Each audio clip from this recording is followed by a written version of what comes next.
Everyone, welcome to NEET Nova. This is Simran, your biology educator. I hope कि आप सब एकदम फिट एंड फाइन है और आपकी नीट 2025 नीट 2026 की प्रिपरेशन एकदम बढ़िया चल रही है। तो आज इस सेशन में जो टॉपिक हम करने वाले हैं दैट इज मियोसिस। हमारे cell cycle and cell division chapter from class 11th का बहुत ही इंपॉर्टेंट टॉपिक है मियोसिस। थोड़ा सा उलझा हुआ टॉपिक है जिसको आज हम एकदम सुलझा के अच्छे से इजी सी लैंग्वेज में पढ़ेंगे। तो लेट्स गेट स्टार्टेड। सबसे पहले बच्चों बात करें मियोसिस की, तो मियोसिस एक टाइप ऑफ सेल डिवीजन है। जैसे माइटोसिस है वैसे ही मियोसिस है, but there is a difference. Mitosis में क्या होता है, हमारा जो क्रोमोसोम नंबर है वो सेम रहता है। अगर जो डिप्लॉयड है अगर हमारा सेल, तो वो डिप्लॉयड ही रहेगा, 2n से 2n ही बनेगा। वहां पे क्रोमोसोम नंबर में कोई छेड़छाड़ नहीं होगी। बट मियोसिस में क्या होता है, जो क्रोमोसोम नंबर है वो हाफ रह जाता है, वो रिड्यूस हो जाता है। तो हमारा जो क्रोमोसोम नंबर है वो हाफ रह जाएगा। अगर 2n है तो उससे n हो जाएगा। मियोसिस जो टर्म है वो किसने दी थी? फार्मर एंड मुरे, दो हमारे बायोलॉजिस्ट थे जिन्होंने ये टर्म दी मियोसिस। अब इस प्रोसेस में हमने बोला कि क्रोमोसोम नंबर को हाफ करना है। कैसे होगा? कोई तो प्रोसेस चलेगा। तो इसके लिए दो चीजें होती हैं। पहले तो एस फेज, जो हमारे सेल साइकिल का एस फेज है, उसमें होगी डीएनए रेप्लिकेशन, यानी डीएनए रेप्लिकेट करके अपनी एक कॉपी बनाएगा, सिंपल। उसके बाद जब हमारा एम फेज आएगा, एम फेज में जब माइटोसिस होती थी तो एक बार डिवीजन होती थी। मियोसिस के अंदर क्या होगा? दो डिवीजन चलेंगी। मियोसिस 1 होगी, मियोसिस 2 होगी, यानी कि there will be 2 rounds of chromosomal segregation. जो हमारा क्रोमोसोम है वो दो बार सेग्रीगेट करेगा। ठीक है, तो क्या होता है, हमारा डिप्लॉयड सेल है G0 फेज में, देन आता है G1 फेज, डिप्लॉयड ही रहेगा सेल, कोई चेंज नहीं है क्रोमोसोम नंबर में। ठीक है, फिर आता है एस फेज जिसमें होगी डीएनए रेप्लिकेशन। अगर यहाँ पे मैंने एक एक क्रोमेटिड बनाया था तो उससे एक एक और कॉपी बन जाएगी, है ना। डिप्लॉयड हो गया हमारा सेल एस फेज में, डीएनए रेप्लिकेट कर गया, एक एक कॉपी और बन गई। क्रोमोसोम नंबर जो है उसमें कोई चेंज नहीं आएगा, 2n से 2n ही रहेगा। अब रेप्लिकेशन के बाद G2 फेज आया, देन आएगा एम फेज। एम फेज में या तो माइटोसिस होगी या फिर मियोसिस होगी। अब हम पढ़ रहे हैं मियोसिस, यानी कि रिडक्शनल डिवीजन। अब मियोसिस भी हमने पता है कि मियोसिस 1 होगी, मियोसिस 2 होगी।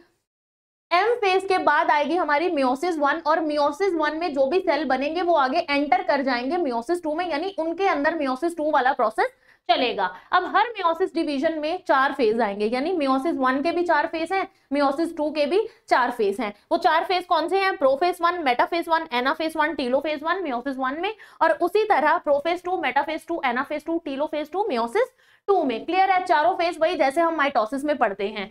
ठीक है, अब बात करेंगे हम मियोसिस 1 की। मियोसिस 1 की हम बात करें तो इसमें आते हैं, हमें पता है 4 phase, prophase, metaphase, anaphase, telophase. सबसे पहले पढ़ेंगे हम प्रोफेज को। प्रोफेज के भी आगे 4 सब फेज हैं, लेप्टोटीन, जाइगोटीन, पैकिटीन, डिप्लोटीन, और फिर एक स्टेज आती है डाइकाइनेसिस। ठीक है, सबसे पहले पढ़ेंगे हम लेप्टोटीन। लेप्टोटीन में क्या होता है, ये जो हमारे पास क्रोमोसोम है ये आपस में इतने क्लोज होते हैं, दोनों क्रोमोसोम, ऐसे लगता है कि एक सिंगल क्रोमोसोम है।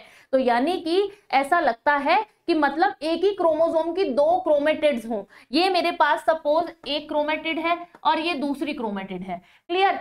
इसको बोलते हैं हम क्रोमेटिड। तो अगर मैं जस्ट अ सेकेंड, क्रोमोसोम के केस में क्या होगा, इस तरह से ये दो क्रोमेटिड्स अरेंज्ड होंगी। तो एक क्रोमोसोम में दो क्रोमेटिड्स हैं, पर जब लेप्टोटीन स्टेज होती है तो ये दो क्रोमोसोम्स जो हैं इस तरह से, ये मेरे पास है क्रोमोसोम 1 और ये मेरे पास है क्रोमोसोम 2। ये एकदम इतने पास पास पड़े होते हैं कि ऐसे लगता है कि एक ही क्रोमोसोम है, बहुत पास पड़े होते हैं। ये तो फिर भी आपको बोर्ड पे बहुत जूम वे में बड़ा डायग्राम लग रहा है, बट सोचो एक सेल के अंदर एकदम क्रोमोसोम जो है इतने पास पास पड़े होंगे तो वो हमें ऐसा दिखता है कि एक ही क्रोमोसोम है। तो हमें लगता है कि ये एक क्रोमेटिड है, ये दूसरी क्रोमेटिड है। जब ये दोनों हमें मिलके एक ही क्रोमोसोम दिखाई दे रहे हैं तो एक क्रोमोसोम में दो क्रोमेटिड, तो ये एक क्रोमेटिड लगती है, ये दूसरी लगती है।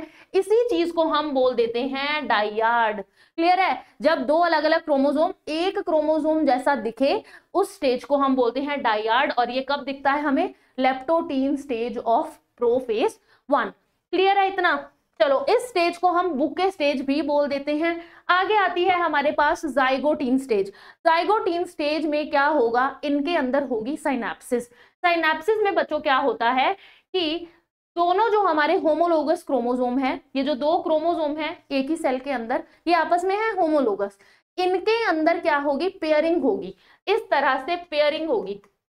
दिख रहा है आपको, ये बीच में ब्रिज लाइक स्ट्रक्चर बनाया हुआ है डायग्राम में, और इसी ब्रिज लाइक स्ट्रक्चर, ये जो पेयरिंग आपको दिख रही है, ये बेसिकली एक प्रोटीनेशियस स्ट्रक्चर है और ये पेयरिंग में हेल्प करता है। इसी को हम बोलते हैं साइनेप्टोनीमल कॉम्प्लेक्स। तो इन दो होमोलोगस क्रोमोसोम के बीच में जो स्ट्रक्चर बन रहा है वो क्या है, साइनेप्टोनीमल कॉम्प्लेक्स। किससे बना है, प्रोटीन्स से बना है, इनकी पेयरिंग में हेल्प करेगा और इसी पेयरिंग को हम बोलते हैं synapsis. It is the intimate connection between the homologous chromosome. Clear है इतना? चलो जी, अब एक और बात है। अब देखो, हमने बात की कि होमोलोगस क्रोमोसोम के अंदर पेयरिंग होगी। फीमेल की बात करें तो फीमेल में XX क्रोमोसोम है, दोनों होमोलोगस हैं, पेयरिंग कर सकते हैं, कोई टेंशन नहीं। बट अगर मेल की बात करें बच्चों, एक X है और एक Y है, क्या दोनों होमोलोगस हैं? होमोलोगस नहीं है तो पेयरिंग नहीं होगी।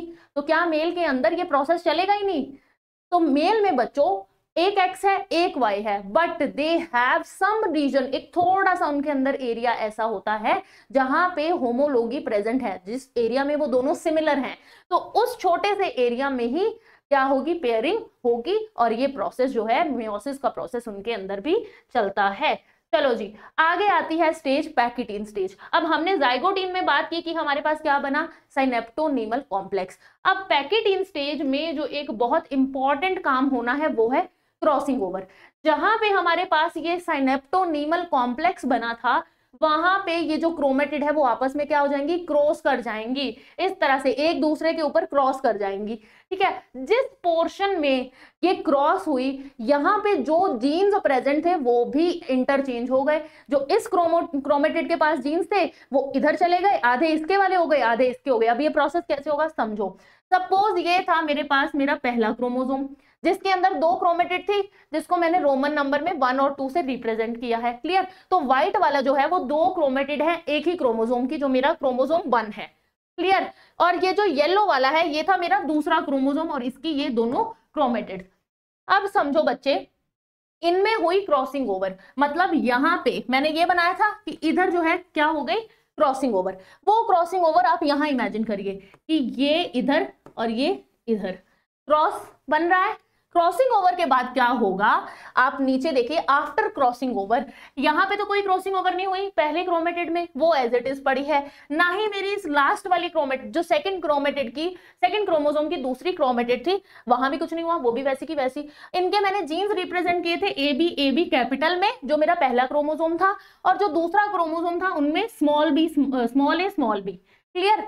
तो अब जब क्रॉसिंग ओवर हुई तो उसके बाद ये जो मेरा ए जीन था सेकंड क्रोमेटिड का, पहले क्रोमोसोम की सेकंड क्रोमेटिड का ए जीन ऐसे का ऐसे रह गया, उसके बाद में ये इस तरह से आ गया, बी वाला जो जीन है वो आएगा। देखो ए, उसके बाद क्या आ गया, बी। तो मतलब ये इस तरह से मेरा क्रोमेटिड जो है वो बना। आफ्टर क्रॉसिंग ओवर इनका मटेरियल इंटरचेंज हुआ, तो ये जो सेगमेंट थी वो इधर आ गई। क्लियर है इतना? दूसरी जो मेरा क्रोमोसोम था उसके पहले क्रोमेटिड में क्या हुआ, कलर चेंज करके समझते हैं। ये जो सेगमेंट है वो वैसे का वैसे रहेगा, इसके साथ आ जाएगा ये दूसरे वाले क्रोमोसोम का ये सेगमेंट। तो यानी इसका ये जो ए जीन था वो तो वैसे का वैसे रहा, बाद में इसके पास पोर्शन कौन सा आ गया, ये वाला कैपिटल बी जीन। तो मतलब यहां से स्मॉल बी जो था वो इधर चला गया, कैपिटल बी इधर आ गया, और इनके सेगमेंट्स क्या हो गए, एक्सचेंज हो गए। क्लियर है बच्चों? ये होता है प्रोसेस क्रॉसिंग ओवर का, जब दो क्रोमेटिड के बीच में जो सामान है वो इंटरचेंज हो गया। क्लियर है? क्रॉसिंग ओवर समझ आया? अब देखो, अब जो मैं इसके बाद क्रॉसिंग ओवर के बाद डायग्राम बनाऊंगी वो होगा कुछ ऐसा। जहां पे क्रॉसिंग ओवर हुई वहां मटेरियल्स इंटरचेंज हुए, तो व्हाइट वाला पोर्शन येलो के पास आ गया और येलो से पोर्शन जो है वो व्हाइट में गया। तो व्हाइट का कुछ सेगमेंट अब येलो हो गया, येलो का कुछ सेगमेंट व्हाइट हो गया, मतलब मटेरियल्स इंटरचेंज, जीन्स जो है वो इंटरचेंज हुए। तो मैंने कलर से इस तरह रिप्रेजेंट किया। अब जिस पोर्शन में, अब जैसे यहाँ क्रॉसिंग ओवर ऐसे हुई थी, धीरे धीरे ये क्रॉसिंग ओवर जो है वो खत्म होती जाएगी, और ये हमारा यहाँ पे लास्ट जो पॉइंट ऑफ अटैचमेंट रहेगा इन क्रोमेटिड्स के बीच, उसको बोलते हैं कियाज्मेटा। ये कब फॉर्म होता है, डिप्लोटीन स्टेज में। कियाज्मेटा जो है वो कब फॉर्म होती है, डिप्लोटीन स्टेज में। क्लियर? तो साइनेप्टोनीमल कॉम्प्लेक्स जो है वो हमारा डिसॉल्व होने लग जाता है क्रॉसिंग ओवर के बाद। अब ये सेगमेंट्स को सेपरेट होना है, जैसे जैसे वो सेपरेट होती जाएंगे, जो उनका पॉइंट ऑफ अटैचमेंट रहेगा उसको बोलेंगे कियाज्मेटा। और ये जो डिप्लोटीन स्टेज है, फीमेल oocyte के अंदर मियोसिस जो है वो डिप्लोटीन स्टेज पे रुकी रहती है फॉर सो मेनी इयर्स। और जब प्यूबर्टी आती है, ये देखो फीटल स्टेज में डिप्लोटीन स्टेज पे रुक जाती है मेयोसिस, और फिर चाइल्ड बर्थ होता है, चाइल्डहुड जाता है, प्यूबर्टी आती है, प्यूबर्टी पे आके रिज्यूम होता है। तो मतलब काफी सालों तक मेयोसिस जो है वो डिप्लोटीन स्टेज पे रुकी रहती है, किसमें, इन फीमेल oocyte। क्लियर है बच्चों? चलिए जी, आगे आती है स्टेज हमारे पास डायकाइनेसिस। डायकाइनेसिस में क्या होता है, टर्मिनलाइजेशन ऑफ कियास्मेटा। कियास्मेटा जो है वो पूरी तरह टर्मिनल पोजीशन पे आ जाती है, और लेट प्रोफेस, इसको लेट प्रोफेस भी बोलते हैं, और इस स्टेज में आके जो हमारा न्यूक्लियर एनवेलप है और न्यूक्लियोलस जो है वो डिसअपियर हो जाएगा। क्लियर? अब इसके बाद आता है हमारा मेटाफेज। मेटाफेज बहुत सिंपल है, हमारे पास ये दो क्रोमोसोम थे, इस तरह मटेरियल जिस तरह इंटरचेंज थे आपको पता है। अब इनमें बनेगी मेटाफेसिक प्लेट, और ये क्रोमोसोम जो है उस मेटाफेस प्लेट पे। अब देखो बच्चों, एक चीज ध्यान में रखना, मैंने यहाँ पे एक क्रोमोसोम से शुरू किया था जिसकी रेप्लिकेशन हुई, तो यहाँ मेरे पास है दो, हमारे पास टोटल होते हैं 46 क्रोमोसोम, यानी कि 23 पेयर। तो आप यहाँ पे 23 भी बना सकते हो इस तरह से पेयर। मैंने एक से समझाया आपको ये दिमाग में रखना है कि सारे सेल के अंदर जितने भी हमारे न्यूक्लियस में जितने क्रोमोसोम होंगे, यानी कि पूरे के पूरे 23 पेयर, उनमें ये प्रोसेस चल रहा है। आपको समझाने के लिए यहाँ हमने एक लिया है, एक पेयर। ओके, तो ये जो दोनों क्रोमोसोम थे वो इस तरह मेटाफेज प्लेट पे अरेंज हो जाएंगे, एस्ट्रल रेस बनेंगी सेंट्रियोल से। एस्ट्रल रेस किससे बनती हैं, माइक्रोट्यूब्यूल से ही फॉर्म होती हैं, और ये कैसे ज्वाइन होंगे मेटाफेसिक प्लेट पे एस्ट्रल रेस के साथ, अपने काइनेटोकोर के थ्रू। क्लियर है इतना? चलो, एनाफेज में आते आते ये जो क्रोमोसोम होंगे वो एक दूसरे से दूर मूव करना शुरू कर देंगे, पोल्स की तरफ। क्लियर है इतना? अब इस स्टेज में हम क्या बोलेंगे कि होमोलोगस क्रोमोसोम जो हैं वो आपस में दूर जा रहे हैं, या फिर नॉन सिस्टर क्रोमेटिड्स सेग्रीगेट। ये दोनों जो थी वो आपस में क्या थी, नॉन सिस्टर थी, ये दोनों आपस में सिस्टर क्रोमेटिड्स हैं, बट ये आपस में क्या है, नॉन सिस्टर। तो ये नॉन सिस्टर क्रोमेटिड्स जो थी वो दूर दूर जा रही हैं। क्लियर? चलो जी, देन आता है हमारे पास लास्ट टीलोफेज। टीलोफेज में क्या होता है, हमारी जो सेल वॉल है उसमें कुछ कंस्ट्रिक्शन आएगी और न्यूक्लियर एनवेलप दोबारा बन जाएगा। कैरियोकाइनेसिस जो है वो कंप्लीट होगी, यहाँ पे न्यूक्लियस जो है वो डिवाइड कर जाएगा पूरा, और हमारे पास एक क्रोमोसोम इधर आ गया, एक इधर आ गया। क्लियर है? यहाँ पे क्रोमोसोम जो थे वो प्रॉपरली न्यूक्लियाई के अंदर आ गए, न्यूक्लियर एनवेलप बन गया है। अब न्यूक्लियर मटेरियल जो था वो तो डिवाइड हो गया, कैरियोकाइनेसिस हो गई, साइटोप्लाज्म अभी भी अनडिवाइडेड फॉर्म में है। इसके बाद होगी साइटोकाइनेसिस, जिसमें ये साइटोप्लाज्म भी डिवाइड होगा, और हमारे पास कंप्लीटली दो सेल जो हैं वो बन जाएंगे। क्लियर है बच्चों? और यहाँ पे अब प्लॉइडी कितनी रह गई, क्रोमोसोम नंबर कितना रह गया, यहाँ पे एक सेल में कितने पेयर ऑफ क्रोमोसोम थे, एक पेयर ऑफ क्रोमोसोम, यानी 2n था। अब यहाँ पे क्या रह गया, nn। क्लियर? हाफ हो गई, यानी कि रिडक्शनल डिवीजन हो गई। अब बच्चों देन आती है हमारे पास मियोसिस 2। मियोसिस 2 जो है वो इक्वेशनल डिवीजन है, इसमें रिडक्शन ऑफ क्रोमोसोम नंबर नहीं होगी और माइटोसिस के जैसी है। अब जो दोनों सेल मियोसिस 1 में बने, ये दो सेल जो हमारे पास बने थे, ये दोनों सेल जो है वो मियोसिस 2 में एंटर कर जाएंगे, यानी इन दोनों पे प्रोफेज 2 चलेगा, मेटाफेज 2, एनाफेज 2, दोनों पे सारा प्रोसेस चलेगा। क्लियर? अब यहां आपको ध्यान से समझना है, ये दो सेल बने थे मेरे पास मियोसिस 1 से, ये दोनों एंटर किए प्रोफेज 2 में, यानी कि मियोसिस 2 में एंटर कर गए। ये पहले इन पे आया प्रोफेज 2। अब प्रोफेज 2 में क्या हुआ, हमारे पास सेंट्रियोल्स जो थे वो पेयर होना शुरू हो गए। अभी क्या है हमारे पास, न्यूक्लियर एनवेलप प्रेजेंट है। जैसे जैसे लेट प्रोफेज आएगा न्यूक्लियर एनवेलप डिसअपियर हो जाएगा, न्यूक्लियोलस डिसअपियर हो जाएगा। देन मेटाफेज आया। अब ये जो क्रोमोसोम था एक, अब देखो ये वही क्रोमोसोम है, आप मटेरियल देख लिया, इंटरचेंज है, जो सेल वहां से आया था वही इसमें एंटर किया, ये मेटाफेसिक प्लेट पे अरेंज हो जाएगा। एनाफेज में अब बच्चों क्या होगा, इसी क्रोमोसोम के दोनों क्रोमेटिड्स सेपरेट होंगे। ये दोनों क्रोमेटिड्स जो थे वो सेपरेट हुए, पोल्स की तरफ गए। दोनों सेल्स में सेम प्रोसेस चलेगा, दोनों क्रोमेटिड्स सेपरेट हुए, हमारे पास पोल्स की तरफ गए, और जब टीलोफेज आया तो क्या हुआ, हमारे पास ये दो क्रोमेटिड्स जो थे वो प्रेजेंट हो गए अलग अलग इस तरह से न्यूक्लियस के अंदर, न्यूक्लियर एनवेलप बन जाएगा, और ये दोनों क्रोमेटिड्स, दो क्रोमेटिड्स जो थे वो इस तरह न्यूक्लियस में आ जाएंगे।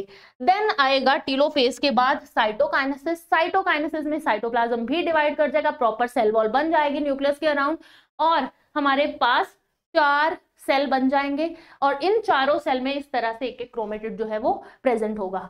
क्लियर है बच्चों? कोई डाउट? तो हमारे पास क्या बने, 4 हैप्लॉइड सेल्स बन जाएंगे, at the end of meiosis 2। तो एक हमने सेल लिया था और उससे क्या बने, 4 हैप्लॉइड डॉटर सेल। एक सेल था, उससे मेयोसिस 1 हुई, 2 सेल बने, दोनों सेल मेयोसिस 2 में एंटर हुए और क्या बने, 4 हैप्लॉइड डॉटर सेल्स बने जिनकी प्लॉइडी कैसी थी, एन। क्लियर है बच्चों? कोई डाउट तो कमेंट सेक्शन में बताना। ओके, सिग्निफिकेंस क्या है मियोसिस का? देखो, सिग्निफिकेंस ऑफ मियोसिस की मैं बात करूं तो ये जो डिवीजन है बहुत इंपॉर्टेंट है in case of sexual reproduction. Gamete formation में, सेक्सुअल रिप्रोडक्शन के अंदर जब गैमीट्स की फॉर्मेशन होती है तो ये जो मियोसिस डिवीजन है वो बहुत इंपॉर्टेंट है। मियोसिस में हमें पता है कि हमारा जो क्रोमोसोम नंबर है वो रिड्यूस हो जाता है। तो यहाँ पे एक बच्चों फिनोमेना समझो, अगर पेरेंट सेल से हमें पता है कि हमारे पास गैमीट्स बनने हैं, तो डिप्लॉयड सेल, देखो जब सपोज गैमीटोजेनेसिस होता है, स्पर्मेटोजेनेसिस ले लो या ooजेनेसिस ले लो, तो जो भी स्पर्म मदर सेल है, स्पर्मेटोगोनिया है या फिर ooगोनिया है, वो क्या होते हैं, 2n। अब अगर ये रिडक्शनल डिवीजन ना चले तो गैमीट्स भी, अगर माइटोसिस चले इनके अंदर, तो माइटोसिस से तो क्रोमोसोम नंबर हाफ ही नहीं होता है, तो 2n जो गैमीट बनेंगे वो कैसे होंगे, 2n। अब अगर सपोज ये फादर से आया मेल गैमीट, मदर में भी माइटोसिस नहीं हो रही है तो मदर ने भी क्या बना लिया, ऐसा ही 2n वाला फीमेल गैमीट बना लिया। तो जब ये दोनों फर्टिलाइज करेंगे तो क्या हमारे पास 4n नंबर वाला जो ऑफस्प्रिंग बनेगा, जाइगोट बनेगा, उसमें होगी प्लॉइडी 4n। तो क्या वो सरवाइव कर पाएगा? तो इसीलिए जब गैमीट फॉर्मेशन होनी है तो यहाँ पे क्रोमोसोम नंबर का हाफ होना बहुत जरूरी है, सो दैट हमारे पास n और n प्लॉइडी वाले गैमीट्स बने, हैप्लॉइड गैमीट्स बने, ताकि जब ये फर्टिलाइज करे तो हमारे पास जो जाइगोट बने वो कैसा हो, 2n वाइएबल हो and it can survive. Clear है? So this is the significance of meiosis. तो आई होप कि आपको ये सेशन समझ आया, अच्छा लगा। One most important thing is Unacademy is here with the greatest celebration of all the times, Unacademy प्रतिष्ठा, which is going to happen at 10th of December at 7 PM. So be ready for this biggest celebration and epic celebration, जिसमें होंगे top educators, mega influencers and so many great grand surprises for you guys। तो आप सबको ready रहना है Unacademy प्रतिष्ठा event के लिए, जिसमें होंगे infinite dreams and infinite possibilities. अब ये इनफाइनाइट में 9 क्या है ये आपको जल्दी पता चलेगा, so be ready for that guys. Apart from that बच्चों, वी ऑल नो दैट हमारे नीट 2025 एग्जाम में रह गए हैं मात्र 5 महीने। इन 5 मंथ्स में आपकी स्टडी को वेल प्लान स्ट्रक्चराइज्ड करने के लिए Unacademy is here with a wonderful batch जो है Phoenix all star fast track reloaded batch for NEET UG 2025। तो इन एडुकेटर्स को आप जानते हैं, वेल नॉन टॉप एडुकेटर्स जो आपकी प्रिपरेशन में आपका पूरा साथ देंगे, for from completing syllabus to multiple time revision, doubt solving, live sessions. तो ये सब आपको मिलने वाला है इस वन पैकेज के अंदर, which is starting at just ₹2,999। आपको अभी एनरोल कर लेना है, इसमें आपको लाइव लेक्चर्स, टेस्ट सीरीज सब कुछ मिलेगा और आपको इस पे डिस्काउंट के लिए बच्चों यूज करना है द कोड SN09। आपको डेफिनेटली लिंक जो है वो डिस्क्रिप्शन में मिलेगा। You have to click on the link, you have to choose your course and you have to apply this code SN09। आप अप्लाई करेंगे तो आपको जो है मैक्सिमम डिस्काउंट्स मिलेंगे।